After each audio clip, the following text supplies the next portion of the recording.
Entry team, you are cleared to proceed with the mission. Drop your weapon.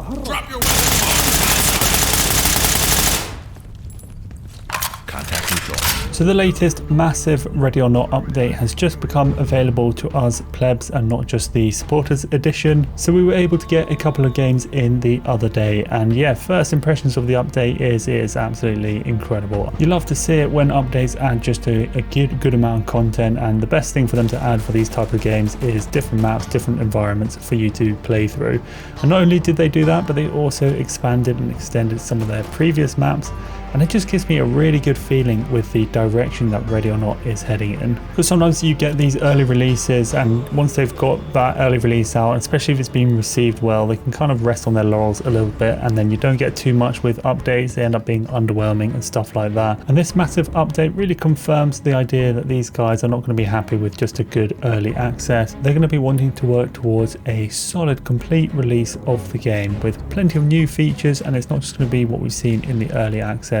This game, when it's complete, is going to look like a completely different beast, which you love to see. So not only did they add new maps, but they also made some changes to things like AI, animations and stuff like that. And it was the AI actually that made the biggest difference, apart from the maps for me when going and playing this update, because AI was a little bit suspect, especially early on. They've kind of patched it as they've gone along, and now this update has made some pretty significant changes, particularly to the way that the enemy AI behaves, and they've got a little morale system and stuff. You can actually get the we haven't done this yet, but we will try. You can actually get one of the suspects to commit suicide.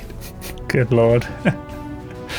Now that does bring me on to the topic of how fearless these guys are with their content creation, and that has given them a bit of backlash, especially relating to the release date of this update, because it has got it's got a nightclub shooting scene basically in it, a nightclub shooting environment, and they did release it, unfortunately, it's got to be coincidentally, on the anniversary of the Pulse nightclub shooting, which, yeah, that's not good. And they did actually get taken down from the Steam store page. Still not 100% sure why that is. Their PR seemed to state that it was nothing to do with that, but you never really know. I think there was also some potential legal issues with the fact that the nightclub seemed to closely represent a London nightclub. So I don't know why, but I think just on a separate note, these guys are pretty comfortable with addressing some fairly, like brutal hot topics, and they don't really shy away from just the hard-hitting stuff. So, we saw something similar in SWAT 4 that usually covered pretty dark topics as you went through those missions,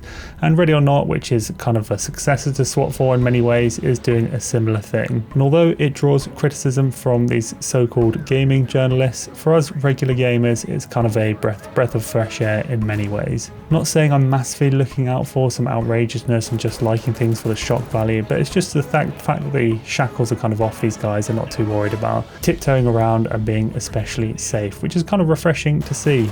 Now, I did mention SWAT 4, and something they added as well in their patch notes was that they were saying there's going to be more environmental storytelling. Now, with Ready or Not in its current state, there's no real campaign. You kind of just go from scenario to scenario, and it's kind of obvious when you're in each one what's been happening, or they kind of tell you that through the environment. So I guess that's the environmental storytelling aspect. Now, me personally, I always prefer a more of a rigid storyline, like SWAT 4, like a campaign which you go through and you progress through it, and especially if there's kind of an underlying theme throughout the whole thing, or there's something that connects all these situations together. That's especially cool. I like that a lot. But with Ready or Not, yeah, they focus more on the environmental storytelling. Now, I did see they did drop a kind of video where they were explaining in one of the maps, I can't remember what the map's called, but they were explaining what's been going on, and I love that. I really hope in the final release of the game they have a bit of an intro to these missions where you know what's been going on beforehand, so when you're going in there you realize what the target is. I think the video was they were assassinating some kind of political figure, and yeah, you were just going in there to take them out after they'd attempted it. So I really like that. I really hope that the full game release of the game has a more storytelling element to it, rather than just leaving it to what's in the environment. Letting us know the background of some of the maps we're about to go into, I think would be a great addition. What's also really cool is that they mentioned in their patch notes how they were making certain changes which can then be modded by the community, so they're clearly not adverse to these mods coming into the game. At the moment they're not really officially supported, so when those mods actually become officially supported as well, man, that just increases the potential of a game like this so much by allowing modders to go in there, to make their their own tweaks and make their own changes. The fact that they're not shying away from it is another really good sign from the Ready or Not developers. That really just adds a huge amount of longevity to games like this, and it also builds a community around them. So definitely a good move from them on that front.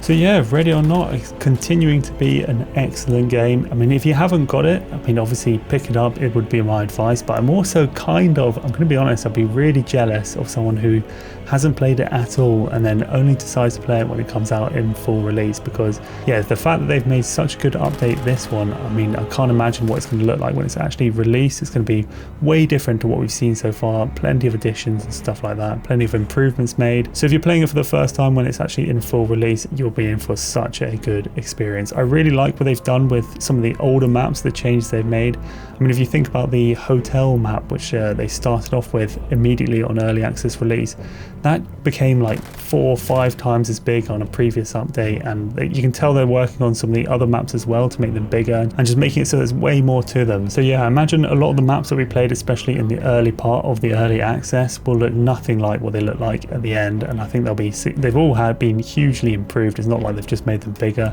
and there's no real improvement there. They're way better with the changes they've made. So if you were to pick this game up for the first time on full release, man, you're going to be in for such a treat. I love my tactical shooters. Obviously we haven't seen them for a long time, and Ready or Not has just been a shining example of what a tactical shooter can be. And that's not to mention the PvP aspect, which I did cover in a previous video. It was previously in the like early access, before early access, it was like the beta testing and that kind of stuff. It wasn't particularly good, but I've heard the ideas they want for it, and it sounds like they've got some quality game modes that they're going to introduce. So adding the PvP aspect, obviously that provides its own longevity rather than just doing the campaign and the missions and stuff like that. But you've also got the rating systems, and you really do want to go through these missions. We've done missions multiple times on repeat because you really do try and do them better and better each time, or try different tactics or stuff like that. We tend to go for the run and gun. We're pretty aggressive in our approach.